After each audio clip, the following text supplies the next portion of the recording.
So, as many of you know, I'm Father Robert Murphy, and I'm a Jesuit priest. I'm the grandson of Talid and Lawrence Jacoby, who used to own the Bobby Ann Bakery, and I am the vocation director for the Jesuits of this region. And a phrase in the vocation world of the Catholic Church is compare and despair.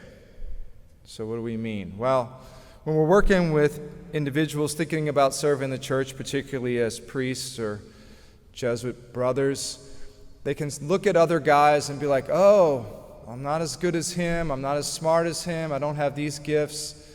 And they can start comparing themselves to others, and then they can start to despair and think, I can't do this. And we hear a little bit of this compare and despair, or at least, at the very least, comparing ourselves to others in the gospel today with Peter and the beloved disciple. And just like men considering a vocation or St. Peter, this can be a temptation for all of us, particularly in our social media age. For it's very easy for us to see and know what people are doing. And so we can see and hear certain things and find ourselves wondering and comparing. Why do they get to do certain things? Or why do they have those certain gifts or qualities or resources?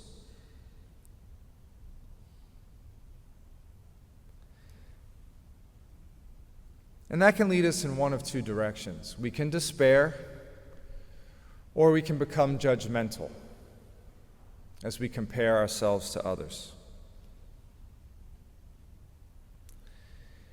And I think it's important for us, when that temptation to compare comes up, is to be reminded of who we are.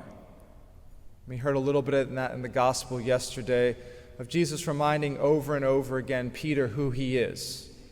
Peter's the good shepherd.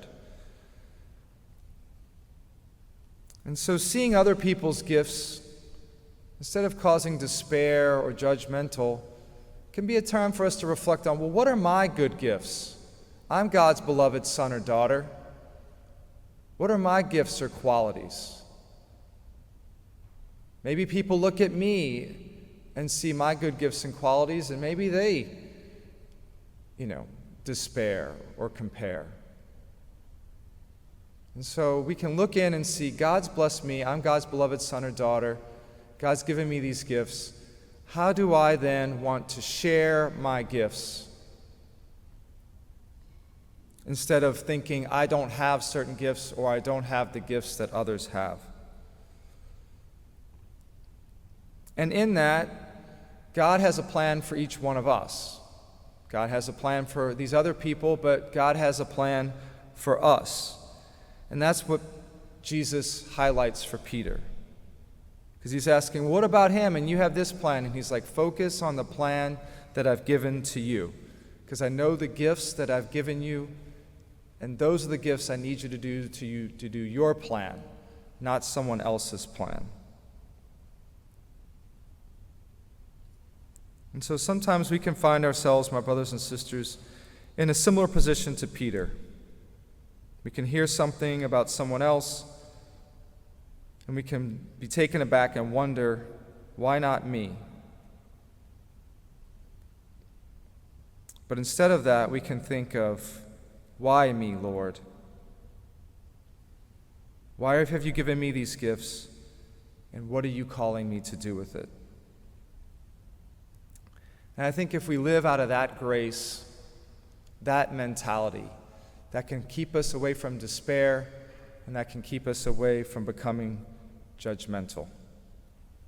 And so, my brothers and sisters, instead of comparing and despairing, let us be reminded of our belovedness and of our giftedness, and in that help to bring others to the faith and to live out of the goodness of God.